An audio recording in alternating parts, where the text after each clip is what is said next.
Muito boa noite, família. Começando mais um As Ideias Podcast de uma maneira diferente, mas irreverente sempre. Boa noite, Raquel, nossa produtora aqui com nós. Boa noite, podcast As Ideias. Tá firmeza? Toca aí. Aí. Firmezão. Mas é firme. Vamos receber uma convidada muito especial, jornalista, radialista, apresentadora e também nossa parceira e vizinha de quebra, essa você não sabia. Amanda Ramalho. Muito boa noite, parceira.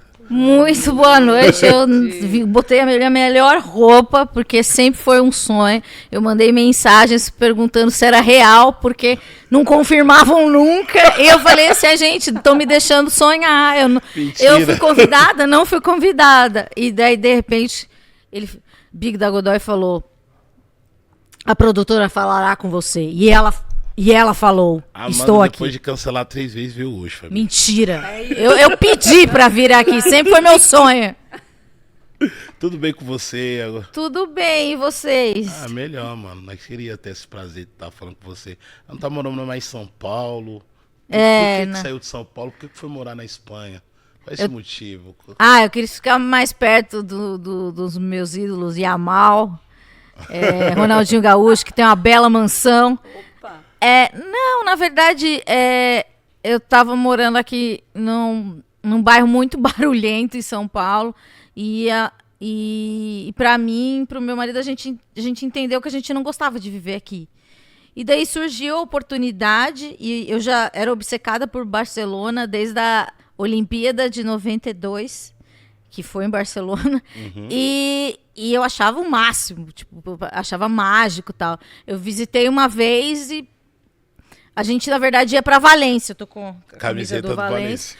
Mas só que daí rolou a enchente lá, daí o Vinícius, que é mais místico, falou que era um sinal. Então a gente foi pra Barcelona. E eu tô lá há 3 meses, assim, ainda não me sinto moradora. Eu vim pra São Paulo agora buscar o resto das minhas roupas. E pra ficar lá por algum tempo e... Sei lá, a gente não tem filho... E teve a oportunidade de mudar, né? Conhecer novas coisas. Eu achei que seria uma boa decisão. Então levamos um cachorro e 2 gatos. É caro. É caro, gente. Se você tem bicho e quer se mudar, se prepara, viu? Tem que fazer uma poupança. Tá sendo o maior desafio da sua vida, essa mudança?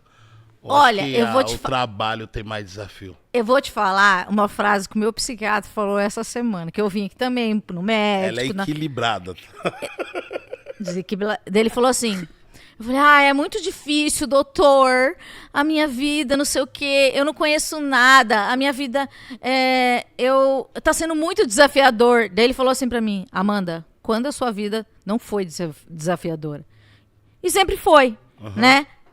Eu vim do Capão Redondo, participei de um programa extremamente famoso, fui pra televisão, fiquei conhecida como doidinha. Então, as minhas decisões sempre são muito de alma mesmo. Assim, tipo, vamos. E é isso. Tô aqui, né? Sem controle da minha vida. Não tenho controle da minha vida, mas... Eu sei a direção. Eu sei como é que faz. Eu sei como é que... por ali. É por ali. Você lidar muito com haters até hoje? Até hoje, com certeza. Tem um resquício, sim. Mais homens, mais mulheres? Homem, com certeza. Homens não gostam de mim, de uma certa idade. E falam coisas horríveis, né? Desde coisas misóginas a... porque você não se mata, algumas coisas assim. Depressiva, pode falar palavrão? Pode. Depressiva do caralho, que não sei o quê. Mas tenho palavras proibidas, né, que você coloca no Instagram pra não falar. Mas às vezes vaza alguma coisa ou outra de pessoas me xingando. Eu acho que... Eu não queria falar isso, mas assim, eu acho que se você provoca algum sentimento, alguma diferença você faz. Não quero que me odeiem. É lógico que eu quero que me amem, né? Mas mesmo sofrendo ódio, eu acho que alguma diferença eu faço na vida das pessoas. Então, pro bem ou pro mal, a gente aparece, né? Mais atrapalha? Você a minha sente- cabeça? Claro! Um dia, olha, eu nunca vou esquecer. Conta pra gente. Ai, uma pessoa comentou num podcast meu, Amanda, não é assim que se faz podcast. Você não tem que ter roteiro. Você tem que ser tipo Podpah. Daí eu falei assim, cara, eu estudei a minha vida para aprender a entrevistar uma pessoa e agora eu tenho que ser tipo uma coisa que eu respeito muito, que não parece comigo. E daí eu me senti ofendida. Eu falei, eu não sei fazer o que eu sei fazer, sabe? E as pessoas, elas metem se metem na sua vida, né? Porque, cara, eu tô no ar desde os 16 anos. Muito tempo. Eu tenho 39. Então, não tem como não se meter. E as pessoas me conhecem, né? Algumas conhecem, outras esquecem. Gostariam que me esquecessem, né? A maioria. Mas conhece, né? Às vezes será que é uma crítica porque gosta ou uma crítica porque não gosta? Quando você É vai isso, lá, né? quando você vai lá e responde, a pessoa fica, ela já muda o tom. Mas eu não tenho muitas caras de responder. Eu deixo lá, dou um joia pra baixo, no máximo. Mas assim, se você fala assim, se você tipo começa a dialogar com a pessoa, você percebe que ela quis só te desestabilizar. E daí conseguiu, parou. Parou, some e você Daí fica falar. em casa cheio de Só eu problema. fico ouvindo, nossa, eu não sei fazer podcast, eu não sei fazer podcast, não sei fazer podcast. E é um comentário assim. Todo mundo fala, linda, maravilhosa, te adoro. Eu não vou acreditar, né? Que fica na mente, né, cara? Fica na O mente. psicológico atrapalha muito. Atrapalha. Lidar com críticas é Mas foda. tem aquilo, né? Críticas não me rebaixam, elogios não me elevam, sou o que sou e nada vai me mudar. Você também não fica empolgadona, não. O cara chega e fala, você é foda. Não! Você, Não. pá, você mudou toda, mano. Aí você não fica... Não! Eu falo, gente, que louco! Gente, onde você tava? O que você tomou? Não. Eu sou pé no chão. Pé no chão. Eu sei o meu lugar. É, né? Às vezes eu acho que eu tô no lugar abaixo que eu tô, mas talvez seja bom pra não pirar. Mas você sabe que você virou a chave aí, né? Do tempo que você começou para agora, essa transição sua. Foi. Você sabe que você fez uma viradinha de chave aí, significativa. Mas não foi pensado. Não foi? Não. Foi aquela estratégia conta pra- essa história aí. Ah, um brand mudar meu O cara fala assim, não, Conta. mano, é aquele... Foi aquela... meu agente falou isso pra mim? Não fiz. Eu Pra não foi ficar com o filme queimado. Tem que melhorar, tem essa não parada. foi. Tipo, eu trabalhava no Pânico e por 15 anos e o Pânico foi para um lugar que eu não gostava mais e eu tinha um plano de me demitir nas férias. Porque daí o programa sempre voltava e faltava um integrante, etc. Ninguém ia lembrar de mim. Porque assim, todo mundo é substituível. E daí o que aconteceu? Eu tava muito na época eleição Bolsonaro. E o Bolsonaro, ele tinha uma coisa que me assustava. Ele sabia o meu nome, ele me chamava de maconheira. Então eu lembro que ele... Uma entrevista à distância com o Paulo Guedes. Falei, cadê a Amanda maconheira? Daí eu comecei a achar, falei, cara, isso tá muito próximo. Isso tá muito estranho. E daí eu falei, cara, eu vou sair antes.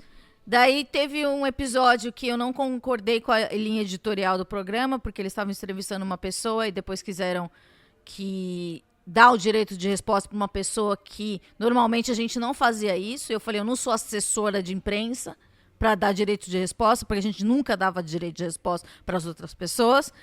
E eu percebi que as minhas opiniões não valiam mais de nada ali. Então, falei, tô sobrando. E daí eu vazei. Só que eu, paralelamente,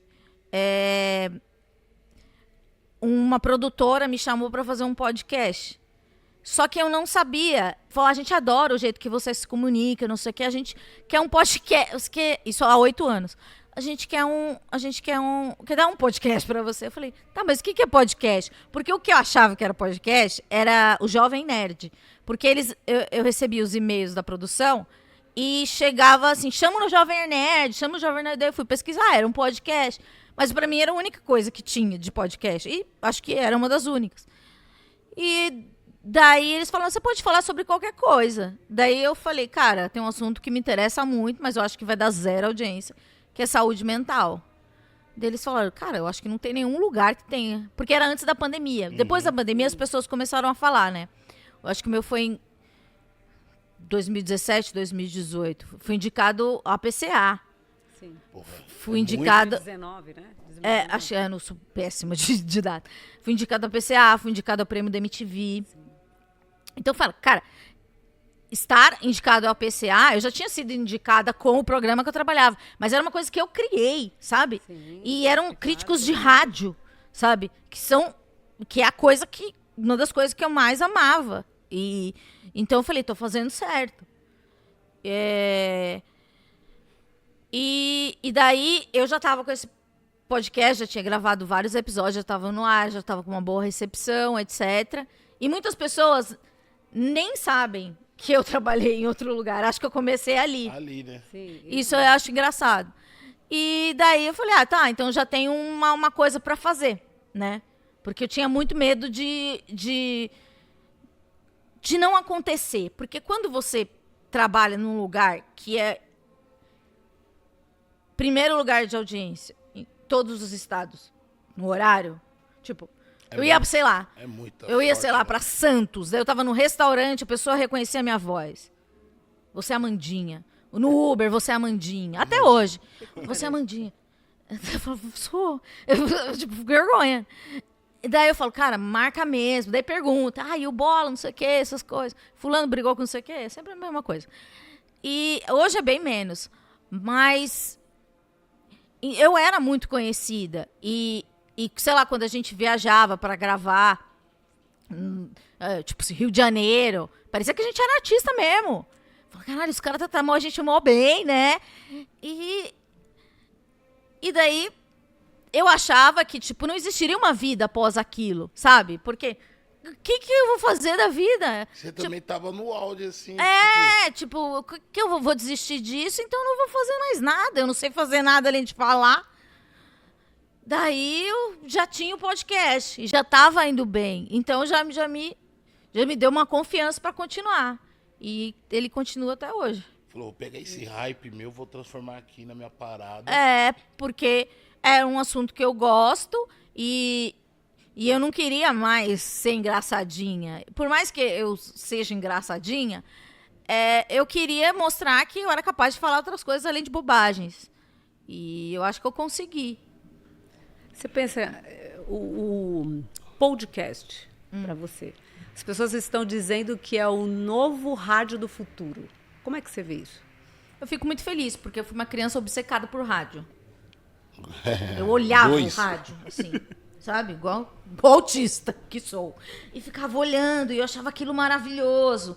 E eu ouvia programa de futebol, programa de economia, sabe? Pra mim, era... E eu imaginava as pessoas, e elas... Eu não tinha internet. E se tivesse internet, eu não tinha internet na minha casa. E daí eu falei... Daí com esse negócio do podcast, eu falei, cara, então eu posso viver da coisa que eu sempre sonhei, né? Porque eu sempre achei que eu estava no período errado. Se eu tivesse nascido 10 anos antes, eu poderia viver um período mais legal do rádio, entendeu? Tinha pegado o rádio mais... Porque hoje tem o YouTube, a internet espalhou muito, né? Então, daí eu acho que eu tive sorte também de ter essa nova mídia, que não é tão nova, mas já é uma mídia totalmente consolidada, né? E falar é bom demais. E outra coisa, ouvir é bom demais. Ouvir. Mas o que tem no rádio que não tem no podcast, ou vice-versa? O rádio, né? É que assim, o meu eu faço gravado, igual aqui. Então, se eu erro alguma coisa, edita. Na rádio, o que eu aprendi é que você não pode deixar nunca um branco. Nunca. O trampo na não rádio. Pode. Não pode. O branco é quando... Silêncio. Eu parei de falar, você parou, aí então ficou um olhando pro outro e não rolou nada. E aí? Não, você tem que estar muito ligado no seu companheiro. No time. No time, e eu acho que E nisso o Pânico sempre foi o melhor programa. Porque todo mundo era muito ligado. Não tinha buraco. Não tinha buraco, jamais. Então, Verdade. todo mundo se olhava, sabia. Às vezes o convidado não rendia, a gente arrumava uma briga interna porque a pessoa tá monossilábica. Então, vamos brigar, né? É isso. Era nossas soluções. E eu aprendi muito, né? foi uma saída tranquila? Claro que não! Nunca é. Eu chorei no ar, foi horrível. Eu sou tensa. Pode procurar no YouTube aí, ver. Eu tava com o cabelo amarelo, ridículo. Mas foi uma... É assim, eu já tinha a vontade de sair, só que daí foi um convidado que eu não tava... Eu não queria ir. Eu já tava muito doente, tava muito deprimida. Eu ia no programa 2 vezes por semana, porque eu chorava o dia inteiro, por causa dessas noias de perseguição política, tal, as pessoas me odiando no YouTube e tal. E daí, nesse dia eu não sabia quem era, porque não chegou no meu e-mail, como eu tava faltando, mas tudo, acho que as pessoas nem me consideravam mais para mandar o e-mail do convidado. E daí eu fiquei indignada e meio que foi um momento catártico, assim. Eu xingo o Emílio, das pessoas falam que eu tenho problemas com autoridades, eu não respeitei o meu chefe. Mas eles nunca souberam que a nossa relação sempre foi assim, todo mundo falando palavrão entre si, mas... daí eu choro e falo, eu não reconheço mais vocês são diferentes, tá tudo diferente, isso não é mais o programa, porque eu era fã, né? Eu ligava no programa, eu era a Amandinha do Capão Redondo. Ligava, participava, foi assim, né? Até que eles me chamavam. E o que eu acho interessante, isso de ser a Amandinha do Capão Redondo, eles não acreditavam que uma pessoa do Capão Redondo... Mas ninguém acreditava, nem a gente que tivesse ouvia. Capacidade de ser tão articulada. Você não é do Capão Redondo, você tá fazendo... Você é marketing. Eu achei que era um personagem. Não, achavam que era um personagem. Não era um personagem, era eu. E eu sou a mesma, só que agora eu sou velha, né? Não sou mais adolescente. Tá eu estudava no Leopoldo Santana. Leopoldo Santana, Você estudou lá? mano. Não estudei, mas eu conheço lá. Grande Você é muito referência. quebrada. Ela falou, Big, e a padaria Ilane? Eu sei da padaria Ilane pra vir pra cá. E daí... Você conhece a quebrada? Ué, eu morei lá até os 26 anos. Daí depois eu vim pra Bela Vista. E depois eu morei em Pinheiros e depois em Perdizes. Só que daí é isso que eu falava. Eu falei, tava falando aqui. Quando a gente muda para um bairro de boy, você não se sente boy. Você se sente você não é dali, entendeu? Uhum. Parece que você tá... Eu acho que talvez eles nem percebam, mas você se sente diminuído, entende? Eu não sou igual a essas pessoas. Então, por um tempo, assim, eu fiquei meio noiada, assim, também, por causa do lugar. Não é o meu assim, lugar. Não é o meu lugar. Entendi, cara. Tipo... Que parada louca. Porque, sei lá, não era solto, sabe? Porque as pessoas que moram lá, elas se conhecem desde crianças, elas se estudaram na escola da vila, entende? Elas são todas... Vai e volta junto, né? Tive amigos lá, tenho amigos, boy, tudo.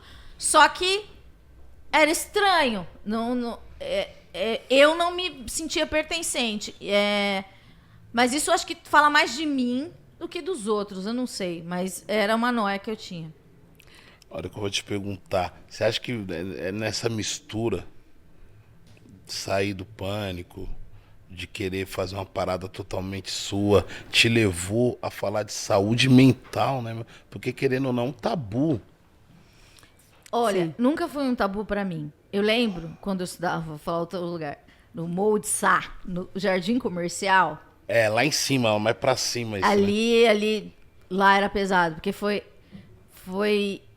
lá tinha muita desova de corpo, tinha muito assassinato na minha época da escola, e eu não tinha contato com isso, porque eu estudava em Itapecerica da Serra. Então, eu comecei a ver, tipo, gente que não tinha R$5 para ir na excursão do zoológico. E eu falava assim, não que eu fosse boy, mas eu tinha R$5. E daí ela falava assim, não, tá muito caro, professora. E daí essas coisas me perturbavam. E eu levava pra minha vida. E eu demorei para me adaptar. E as crianças também demoraram para entender, porque eu era diferente, entende? Até as professoras falavam. Nunca vou esquecer, uma professora a gente nunca esquece, de matemática falou assim: você já sabe as coisas, né? Porque eu tenho uma facilidade de aprender. Mas ela falou de um jeito pejorativo, como para eu me sentir culpada, sabe? E eu lembro que eu fiquei muito deprimida uma época. E uma amiga minha, que era mais boy, assim, ela tinha uma mochila, duas mochilas da Kipling. Você lembra Era da Kipling? muito legal essa Nunca marca. tive, Aquele nunca pano tive. deles, né? Sim. Nunca, Kipling, se quiser Kipling. me mandar, é o meu Eu sonho. tenho. E daí, minha mãe ligou pra ela, nem sabia na época, e eu não queria sair de casa, estava chorando, tudo isso com uns 14 anos, assim, e não queria ir pra escola. Daí a menina foi e levou as duas mochilas da Kipling. Pode ficar, pra você, devolve quando você quiser. E daí eu entendi que eu precisava que minha mãe contasse pros outros que eu era diferente e que eu precisava de mais atenção. Então, eu sempre fui uma pessoa ligada à saúde mental. Aos 16 anos, eu tive uma crise maior, acho que uma primeira grande crise. E minha mãe me levava... Até tem uma animação no meu canal sobre isso. Minha mãe me levava em benzedeiras, me levava... no Valo Velho tinha uma ruda aqui, maravilhosa. E minha mãe disse que ainda está viva. Ela me levava no benzedeira, padre, me levou em centro, eu tinha quebrante, eu tinha tudo. E acho que um dia minha mãe me levou num padre que ficava perto do céu do Campo Limpo, só que não antes do céu. E que ele era psicólogo. O padre. E daí minha mãe, eu conversei com ele, chorei muito, não sei o quê. Acho que depois disso a minha mãe entendeu que eu precisava de um psicólogo. E daí, com 15 anos, eu comecei a fazer terapia. Então, por mais que eu seja da quebrada, com uma família de poucos recursos, minha mãe trabalhava na fábrica da Avon, meu pai tinha bar,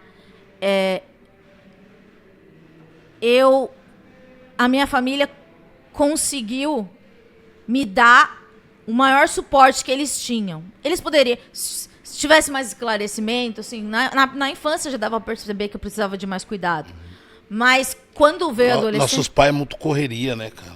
Minha mãe não tinha tempo, eu ficava com a minha avó, ela tinha mais de 80 anos. Gente, mas Minha mãe nem me conhecia, pra você ter noção. Ela fazia hora extra, entende? E o meu pai ficava no bar, né? E às vezes eu descia... Eu lembro que às vezes ele pedia pra eu pôr dose de pinga pros bêbados. Eu sei pôr uma dose. E daí eu lembro que eu chorava, mas estava chorando por outra coisa. Daí os bêbados eram meus amigos e tal. Era um absurdo. E daí minha mãe me levou no psicólogo. A partir disso, eu passei um ano mentindo na psicóloga. Porque eu queria receber alta, né? Mas ela sabia que eu tava mentindo. Falava o que ela queria ouvir. Falava, eu tenho um namorado, fui ao shopping, fui ao cinema. Mentira, só chorava. E daí ela falou pra minha mãe que eu tinha uma depressão profunda e ela não podia me contar porque ela não me conhecia. Ela não sabia se eu poderia fazer alguma coisa contra mim mesma, porque eu era muito deprimida. E a partir daí eu comecei a estudar, procurar coisa, ler revista, ler livro, programa de rádio que às vezes ia um psiquiatra, um psicólogo, não tinha internet. Acho que nem existia internet nessa época, sei lá. E daí virou um interesse, assim. E então eu, de certa forma, eu tive sorte, porque eu cheguei num estágio tão deplorável que uma família que não entendia disso, entendeu que eu precisava realmente de ajuda, senão eu ia morrer, entende? Mas daí comecei a estudar e fazer terapia, depois eu comecei a ir no psiquiatra, e hoje levo uma vida relativamente normal para os meus padrões. E foi aí que nasceu o Esquizofrenóis? Esquizofrenóis nasce quando, nessa minha última temporada no Pânico, isso me deu uma encorajada pra sair, né? Pra pedir demissão. E daí o Esquizofrenóias cresceu e virou de vídeo. Eu não queria fazer vídeo, porque... Ai, Você vídeo, queria você ter tem que aquele aspecto. maquiar. Você queria também ter aquele bagulho da rádio, né? Da pessoa tá te Eu ouvindo, ia eu com o tô cabelo ligado. bagunçado, eu nem penteava o cabelo. Eu tava nem aí. Por mais que tivesse câmera, pra mim era rádio. Então podia ser qualquer coisa, sabe? E daí eu falei, ai não, daí eu falei, puta, eu vou ter que gravar, tem que ter roupinha, nananã. Daí eu falei, tá, vamos fazer. Foi legal também, e tá há 8 anos no ar. Mas você viu que através dessa mudança, aí que tem que fazer, que vai ser um vídeo, você consegue ver que você também ajudou muitas meninas que se parecem você? Sim. Recebo muita mensagem, muito agradecimento. Pessoas ao vivo me agradecem. Eu fico totalmente sem graça. Eu falo, que isso, eu só fiz o meu trabalho, porque eu que acredito nisso. Esse é o meu trabalho, mais do que uma vocação, qualquer outra coisa, sabe? Eu sei falar, então eu quero falar desse assunto. E quero falar do jeito... Quando eu gravei os primeiros Esquizofrenóias, eu tava um assunto mais cabeçudo, porque eu achava que quem fosse ouvir seriam as minhas amigas, que eram, sei lá, todas faziam psicanálise, nanana. Daí eu percebi que aquilo não era pra Amanda 10, era pra Amanda de 16 anos, que chegou na escola e começou a chorar, e falando assim, por que você tá chorando? Falei, porque eu vou tomar remédio pra cabeça. Daí minha amiga, Letícia, mas eu também tomo. Tipo, e as pessoas não se falavam, sabe? Ela tinha toque. E daí, foi a primeira vez que eu me senti acolhida. E daí, então, eu pensei, isso é educação. Então, eu tenho que falar como educação. Então, muita gente aprendeu sobre alguns conceitos difíceis de entender de uma maneira didática, porque eu nunca quis parecer uma pessoa inteligentona ou intelectual, nada disso. Eu só queria comunicar pra minha galera. E eu recebi mensagem de gente que estudou comigo na escola, os depressivos. Falou, porra, obrigado, você tá falando com a nossa galera. Porque a gente era estranho, a gente sentava no chão, usava aquelas camisas de banda, não tinha amigo, sabe? Mas mas eu era mais aberta, assim, porque eu sempre fui engraçadinha. Então eu tinha uma abertura com as meninas e tal. Depois, assim, quando eu no colegial, no ginásio, isso é muito antigo, né? No ensino médio. No ensino médio, eu era mais solitária. Mas no ensino. No ginásio o quê? Fundamental. Fundamental. No ensino médio eu já tinha mais amigos, mas os meus amigos de verdade eram aqueles estranhos. Os roqueiros. Né? Os estranhos. Era essa galera que eu andava, mas eu sempre fui engraçadinha, então eu já tinha uma abertura com outras pessoas. Mas a saúde mental. Aí você começou a falar muito sobre saúde mental e veio também a descoberta de um diagnóstico. Isso demorou muito. Demorou. Então, quanto tempo não foi próximo? Isso? Não foi, não. Porque a primeira vez que eu vou no psiquiatra tenho 16 anos. E a minha psiquiatra falou, eu não posso falar o que você tem, mas você tem alguns sintomas de ansiedade e de depressão. A gente vai tratar, não deu um nome. E eu sempre tive, no pânico, era um trabalho muito desafiador emocionalmente. Porque era uma coisa que eram muitas pessoas muito vaidosas, eu também sou vaidosa, muitas pessoas competindo e são suas amigas, e a gente, e muitas pessoas baixando a sua autoestima, falando que você não é criativa, você não é boa o suficiente, ou você não seria nada se não fosse aqui, ou você está aqui porque você é doente.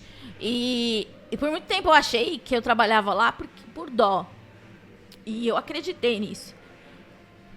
E eu via muitas coisas, sabe, que mexeu muito comigo. Então, eu tinha outras questões para lidar na terapia, né? Porque daí eu começo a fazer terapia com 26 anos, depois de uma tentativa de suicídio. E eu comecei a lidar isso na terapia, que eram essas coisas mais urgentes, ligadas com autoestima, de eu não sou criativo o suficiente, eu não sou boa o suficiente. Então você começa a acreditar naquilo e te digo que até hoje existem vozes, não sou esquizofrênica, tá? Mas existem momentos de fragilidade que eu ouço isso. Você é um lixo, sabe? Coisas que eu já ouvi na minha vida. Tentando sabotar, né? Você... Eu não sei, mas conseguem, né? Porque fica até hoje. Porque a palavra também machuca conforme ela vem, sabe? Dói. Eu não sei se as pessoas fazem, cada um recebe de uma maneira. Eu sou hipersensível. Se você me falar uma coisa, principalmente negativa, eu vou acreditar. Você vai absorver rápido. Vou. Sou de peixes. E daí, por que não chegava o diagnóstico? Porque a gente tinha essas outras questões para tratar. Sim. Quando vem a pandemia, as minhas reuniões e meu podcast estava muito bem, tinha muitos patrocinadores, a gente fazia tudo online. Então, eu fiquei tranquila. Eu virei uma pessoa calma. Não que eu não estava ligando para a pandemia, muito pelo contrário. Mas você falou, minhas contas vai dar para pagar, minha situação tá assim, meu trampo tá legal, tá tudo aqui. E eu não preciso ver pessoas que eu odeio. Tipo, sabe, ir lá na agência, fazer uma reunião, eu vou ter que performar um negócio e isso pra mim é muito difícil. E daí, o meu psicólogo na época falou, Amanda, talvez você esteja no espectro autista. E era online, né, porque tava na pandemia. Mas eu lembro que ele tentava colocar umas coisas de autismo na minha cabeça, tipo, assiste a série não sei o que lá. Tipo, vai dando uns fragmentos. Só que eu nunca catei. Nunca catei. Eu falei, daí ele, você assistiu a série? Eu falei, não, acho bobo. Chata pra caralho. Negócio de bobo. Vai, né? E eu não gosto, eu não assisto nada. Não gosto. Cara. E daí ele, acho que eu dei a deixa. Sinais, né? Não, eu dei a deixa pra ele falar. Talvez você esteja no espectro autista. Daí desliguei a chamada, né? Vinícius trabalha em casa. Eu falei, Vinícius, eu chamava ele de doutor. O doutor disse que eu sou autista, que pode ser que eu seja autista. Ele falou, Amanda, vamos combinar que você não é das mais certas, né?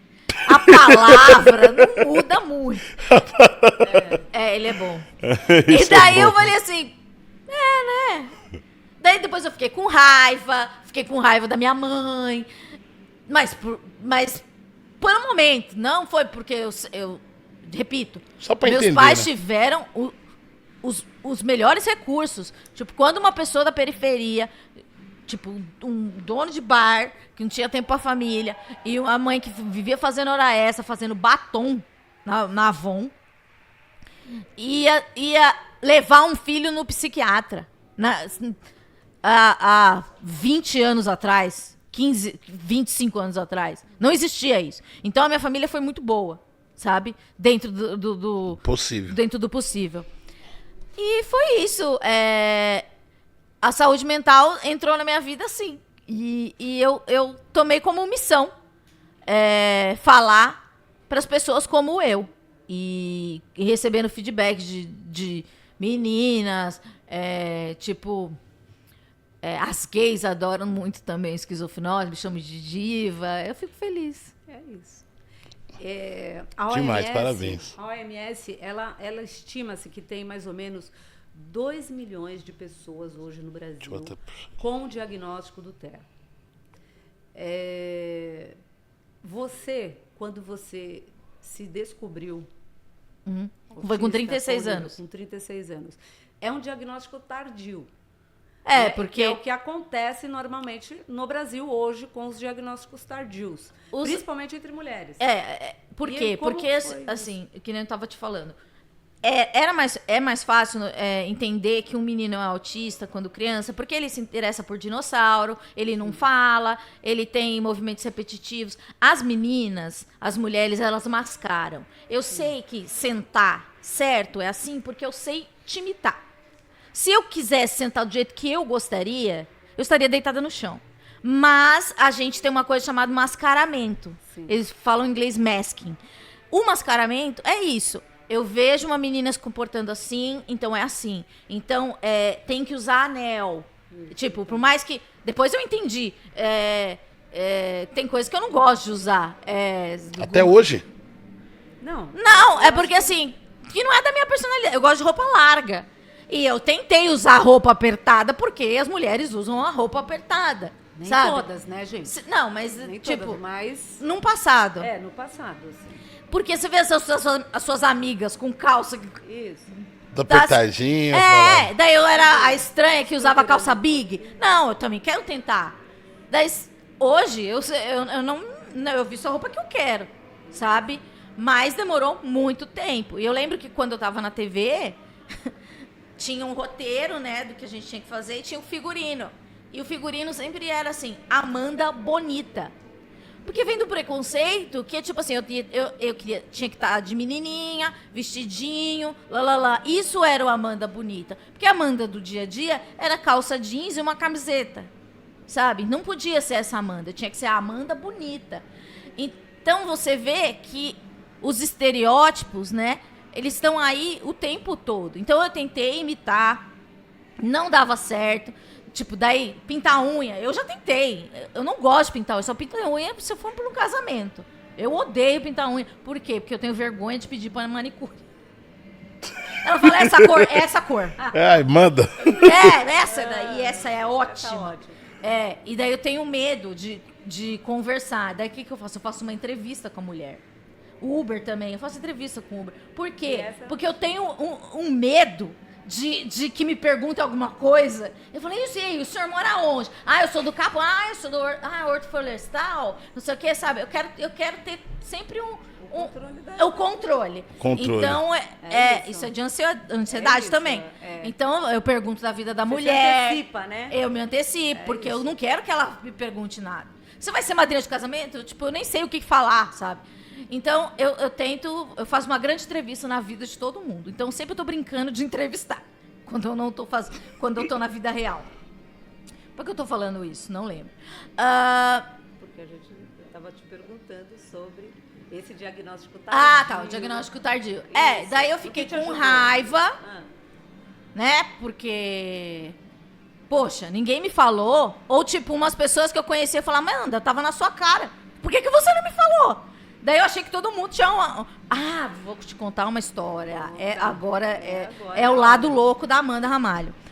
Quando o meu terapeuta falou isso, eu fui no programa do Rafinha Bastos. E é na casa dele, né? É um programa muito bom. Lembro do programa do Rafinha. E daí o Rafinha Bastos, tipo, eu falei de depressão. Eu não tinha diagnóstico de autismo. Não. Eu fiz primeiro o programa dele, depois o meu terapeuta falou. E daí eu comecei a receber mensagens de mães de autistas falando, eu não sabia que você era autista. Eu não sei o que bom que você está se revelando, não sei se você não quer falar sobre o assunto, não sei o que, mas dá pra perceber, você não olha no olho dele, não sei o que lá. Caralho. Daí eu achei que o meu terapeuta tinha combinado com todas aquelas mulheres de comentarem nas minhas coisas pra eu aceitar que sou autista. Porque até então você não tinha aceitado. Essa é a minha cabeça. Você teve o diagnóstico e não aceitou.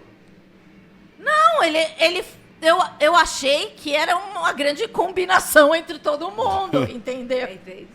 Cara, que loucura. É uma loucura. E daí eu falei, ele não acredita que ele tá falando por essas mulheres comentarem nas minhas coisas. Isso não tem a menor lógica. Não tem a menor lógica. Mas na época eu fiquei assim, paranoica. E a mãe já consegue perceber com outras pessoas, né? Porque o filho tem. Conforme... E daí vinha tipo umas mães, até hoje vem mães assim. Tipo... Eu fazia fisioterapia por quadril no mesmo centro que tem tratamentos para crianças autistas. Me abraçavam, obrigada. Daí a pergunta que eles sempre falam é, você se casou? Eu casei. Porque eu acho que eles têm, a família de autistas sempre tem essa noia de que não vai, que a vida porque é uma coisa que a gente eu tô tem tentando, que pensar. mais ou menos o que você quer falar. Mas é difícil mesmo pensar que a mãe pensar que o filho não vai casar ou não vai ter uma relação assim, normal. Daquilo que a sociedade entende do que é normal. Do que é normal, isso. Né? Verdade. Como meu filho é fora do padrão, ele não vai conseguir seguir a linha reta do normal. Eu vou cuidar dele pra sempre, sabe? Então, é uma angústia que eu não tenho, porque eu não sou mãe, mas quando eu recebi isso, eu falei, gente, que responsabilidade mesmo, né? Sim. Porque daí eu tenho que falar, poxa, é legal, e o meu marido é legal. E sabe? E a gente tem uma vida, não é normal, até porque ele gosta de mim, então ele também não é muito normal. Mas. Manda um abraço aí. Beijo, Vinícius, eu te amo. Direto tá lá em Barcelona com nossos gatos e nosso cachorrinho. E é isso, gente. Eu meio que entendi. Porque, sei lá, eu não paro pensando, nossa, que responsabilidade eu tenho, lá. Claro que não. Mas daí quando vem uma pessoa me dar um abraço porque eu sou casada, daí eu falo, entendi. E outra coisa, também é uma coisa que a gente tem que pensar muito. Eu já fiz muita palestra, muita roda de conversa e até, sei lá, no Centro Cultural para médicos. Os médicos gostam muito do jeito que eu falo, do jeito que eu explico, porque não é como um médico falando, é uma pessoa que vive o negócio e tá falando. E grande parte dos autistas não conseguem se comunicar, né? Então, às vezes não são nem oralizados, né? Então, as mães não sabem quando sente dor, é uma angústia, né? E como que é para você agora? Você se vê autista, mas o seu nível 1, não é? Nível 1 de suporte. É um leve. É o que eles chamam de leve. Mas, com isso também, mas é claro, você tem... por exemplo, se a gente entrar... se a gente tiver um conflito agora e eu não sei resolver, porque eu gosto de saber resolver coisas. Sim. Eu tenho um pensamento muito rápido. Eu choro imediatamente. Sim. Porque, não vem a palavra, eu não formulo frase, então, vem uma paralisia desesperadora, sabe? E daí, quando eu me vejo chorando, eu começo a chorar mais, porque eu falei, cara, eu tô fazendo aquilo que eu não quero que as pessoas me vejam. Então, eu já chorei muito em público, sabe? Chorava na escola. Eu vou falar uma coisa muito feia. Na escola, eu já estava numa depressão absurda, daí eu chorava e descia da sala para chorar no pátio. E daí, às vezes as pessoas, por que você chora tanto? Eu falava, porque eu tenho uma doença terminal. Eu era assim. Não, pra comover mesmo. Eu queria falar, me deixa chorar, O momento é meu, mano. Deixa aqui, me deixa chorar e pronto. Queria assustar mesmo pra ninguém ficar falando comigo. E qual foi essas mudanças no seu comportamento? Porque, as pessoas que são diagnosticadas com autismo, normalmente elas têm fobia social, elas não são muito de bate-papo, toque também é uma coisa problemática, dependendo do nível. Já tive fases de toque. E aí, como é que é isso pra você? Você chegou e falou pro seu namorado, sou assim, minha vida é essa. Eu falei, eu sou doidinha. Porque ela até então, ela não sabia que ela era... Não, eu falava, olha, eu tenho depressão. Eu falei pra ele que... Vai descobrindo no meio da relação. Não, eu falei, cara, às vezes eu vou chorar do nada, não significa que... Nem que é tão grave assim. Porque as pessoas não são acostumadas a ver outra chorar. Sim. Isso, ainda mais homem. Porque homem, se uma pessoa chorar, eu falo, para de chorar. Porque é tristeza, né, quando chora, né? Na minha visão. Às vezes não. Não tem como não ser tristeza. Não, às vezes não. Às vezes a gente chora por estar muito por ver alegre. chorando. Gente, quem não chora porque recebeu uma notícia muito boa? Daí difícil ele chorar ficava de meio felicidade. perturbado. Às vezes ele percebia que o motivo não era tão desesperador, ele dava risada. Mas eu não ligava, porque eu tava só me manifestando. É isso. Entende? Mas, o que era a pergunta? Mudou no seu comportamento? O que mudou no meu comportamento? Eu já não finjo mais. Por exemplo, se eu não quero ir no lugar, eu não vou. Pronto. E já fala que não quer ir por... Não vou, eu não gosto. Não quer, não vai me fazer bem. Você não paga pau pra ninguém tá pagando pau pra você também. Não, agora eu tô morando em Barcelona. Teve um dia que o Vinícius tava trabalhando domingo, era o primeiro dia de sol. Daí ele falou, você tem que ir pra praia. Eu falei, eu não quero ir pra praia. Não é porque a praia tá lá que eu tenho que ir lá toda hora, sabe? E porque tá sol. Vai ter outro dia de sol. Tá? E daí ele ficou frustrado, porque ele queria estar na praia, né? E ele tava trabalhando e eu só queria ficar no quarto. E eu fui na praia, eu vou à praia, mas as pessoas, eu acho que falta respeito com as individualidades. Sim. Falta um pouco de respeito. Mas eu acho que a gente, trabalho de formiguinha, a gente consegue alguma coisa, né? Você acha que aqui no Brasil a nossa sociedade tem reciclado a visão para a saúde mental e para essa problemática que é o TEA, o autismo, esses diagnósticos tardios, você acha que a gente está mudando, está avançando o estágio dentro do nosso país O governo em relação também, né? a isso? Você acha que está Dão avançando? mais recurso do que dava antigamente também, né? Sim. Eu acho que, comparando com quando eu era criança, sim.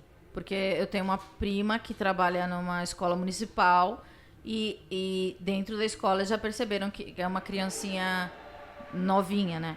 Eles perceberam que a criança já chorava demais, etc. Já tinha traços, Já né? tinha traços. Então eles já Alguns, foram para uma investigação. Eu estudei em boas escolas na minha infância. Eu tive professoras muito acolhedoras, mas ela nunca foi falado, sabe? Pode ser que elas tenham até percebido, mas nunca usaram a palavra nem nada, assim. Então eu acho que tem pelo menos em São Paulo, deputados ligados. Tem a Andrea Werner, que ela é muito ligada à causa. Mas o que eu percebo é assim, um pediatra, ele só vai se especializar em autismo se o filho dele tiver autismo. Tem que ter um interesse, tem uma coisa da pessoa, né? Então, tipo, a deputada, o filho dela também está no espectro autista. Então tem que ter uma coisa, senão não é uma coisa que passa pela cabeça. Ai, vou ajudar as pessoas Eu, autistas. na minha mente, como Sim, né, por quê? moleque, né? Tipo assim, eu já pensava que esses médicos ganhavam mais por lidar com problemas como esse, né? Eles não se interessam, porque eu vi já quando entrevistei eu acho que médicos, não há um não interesse. tem nem matéria sobre isso, sabe? A disciplina. Sim, são Porque é muito raro. Mas eu acho que agora com a internet, que tem esses negócios que você pode se diagnosticar online, que é bem controverso, assim, mas você pode meio que entender. Acho que uma vez eu entrevistei uma médica, eu falei, e esses diagnósticos online? Ela falou, se você tem uma dúvida e acha... daí ela até indicou, infelizmente eu não vou saber qual é o teste, certo? Mas tem um teste que ele é mais ou menos preciso. Qualquer mãe, qualquer pai faz. Não, isso pra adultos, né? Sabe, um nerd Sim. que tá lá procurando teste de nos autismo. diagnósticos tardios, né? Que Isso pra adulto adolescente. Daí, beleza, se o seu teste deu mais pra autismo, você pode procurar. Tem no SUS, tem planos de saúde também tem, mas tem todo um lance agora do plano de saúde que eles não estão cobrindo terapias, né? Então precisa fazer muita terapia. Precisa fazer terapia ocupacional, fono, porque muitas vezes não fala, né?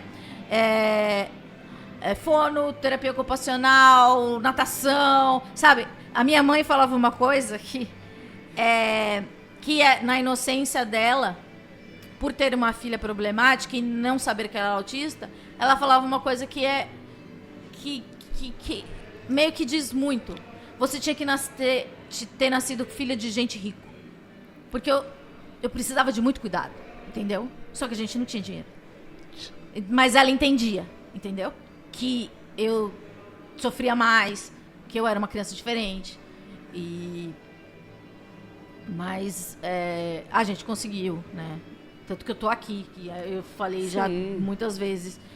É uma realização pessoal. O dia que eu fui na Bug Night ao vivo, tipo, eu mandei foto pra minha irmã, porque ela também ama os Racionais.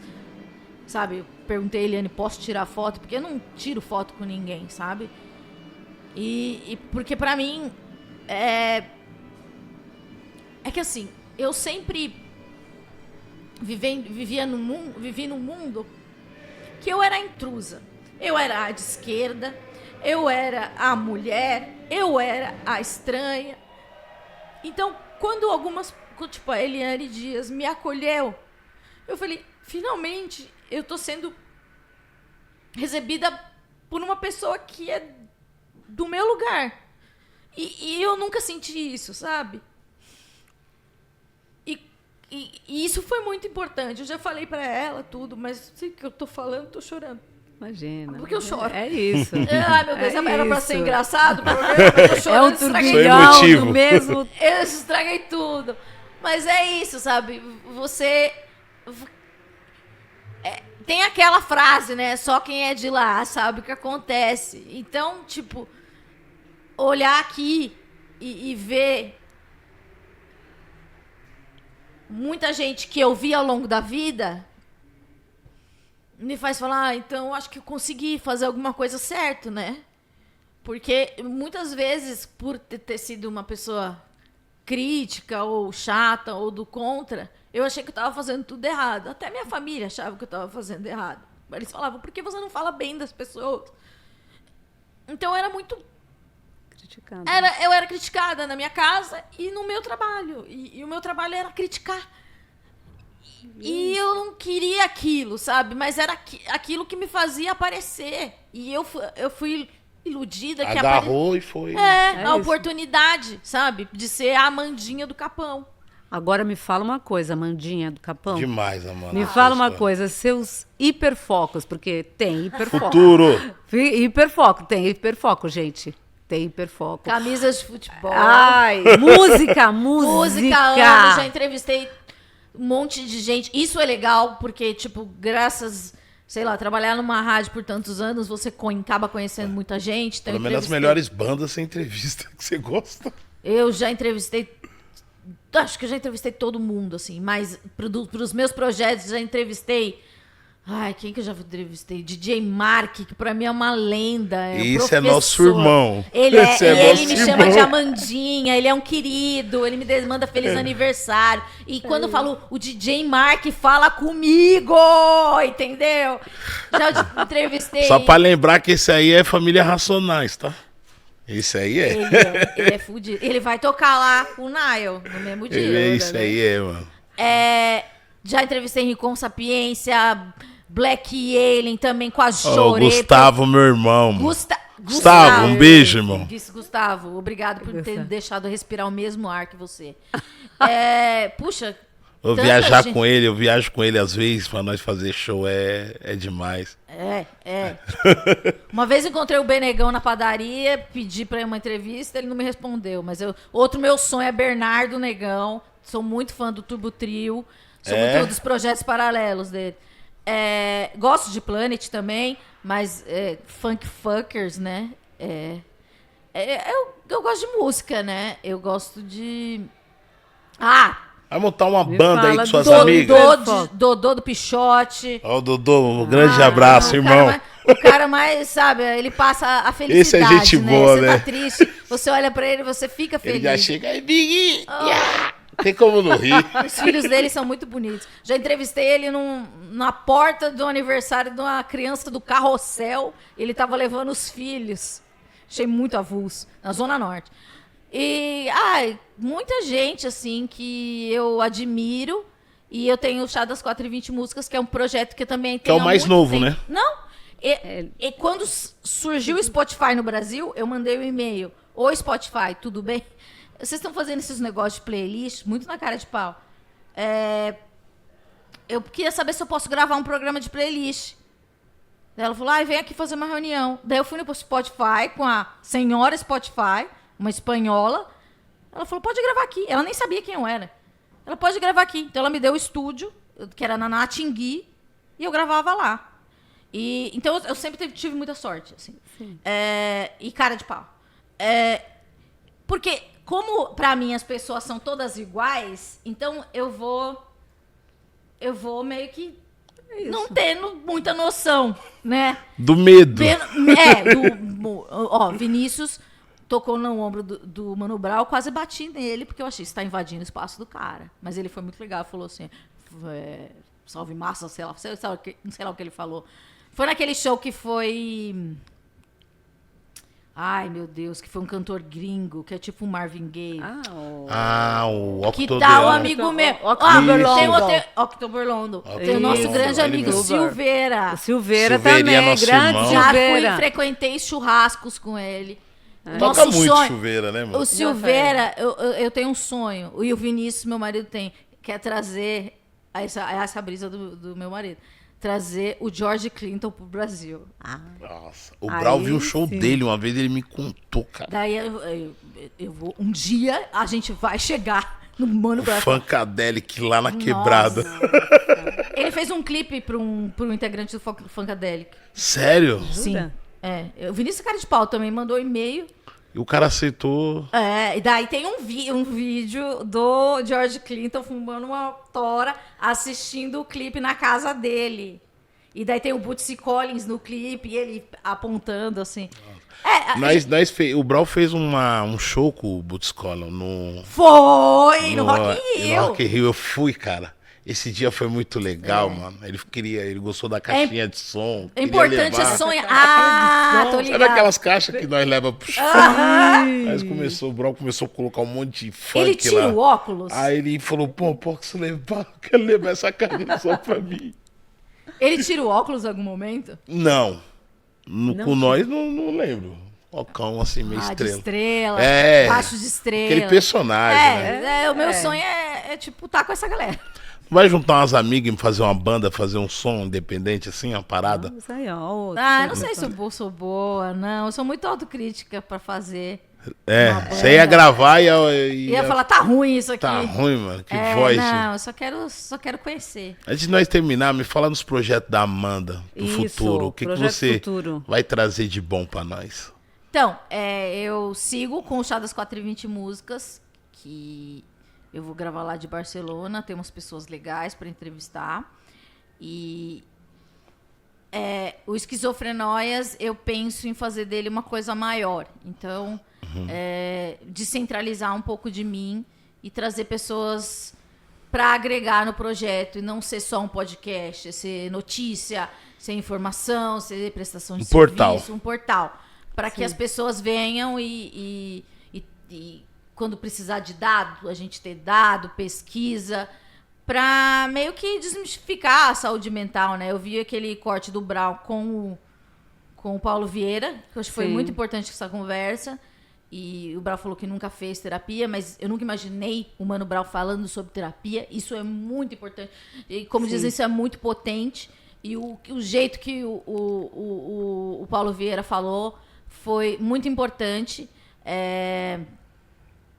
E acho que é difícil, né, ter todo mundo... Que todo mundo queira fazer terapia. Acho que nem todo mundo precisa de terapia. Mas a gente precisa ter hobbies, a gente precisa ter algo que goste, sabe? A gente precisa ter algo que te leve para outro lugar, porque a vida não é só trabalho, né? Sim. É muito legal trabalhar, ganhar dinheiro. Quando a gente descobre, né, que a vida não é só trabalho. Não é só trabalho. Porque você precisa desfrutar daquilo que você trabalha. Exato. Né? Você Porque precisa, se não tiver o desfrutar, não tem um propósito, né? É descanso também, né? Então, e a vida também não é fazer nada, sabe? E é importante Fazer isso. nada também é bom, rapaz. Porra, se não Fazer dá nada. Chegar em burnout. casa, ficar... Sabe o que é bom? É fazer nada e depois descansar, né? Nossa, meu sonho. Porque a gente tem muito aquele negócio assim, tô em casa, não tô fazendo nada, tô muito preguiçoso, É isso. vai Mas procurar essa é algo uma pra cobrança, fazer. né? Deus que me livre, eu não faço nós nada. deixa pesadão, né? pesadão o No momento que a negócio. gente poderia Relaxando. ser todo nosso. Exatamente, é isso, tudo nosso. Agora me fala uma coisa, Amanda. O que você diria pra Amanda, de 16 anos, hoje, essa Amanda agora? O que A que gente você... tá terminando, eu quero ver, hein? Eu quero.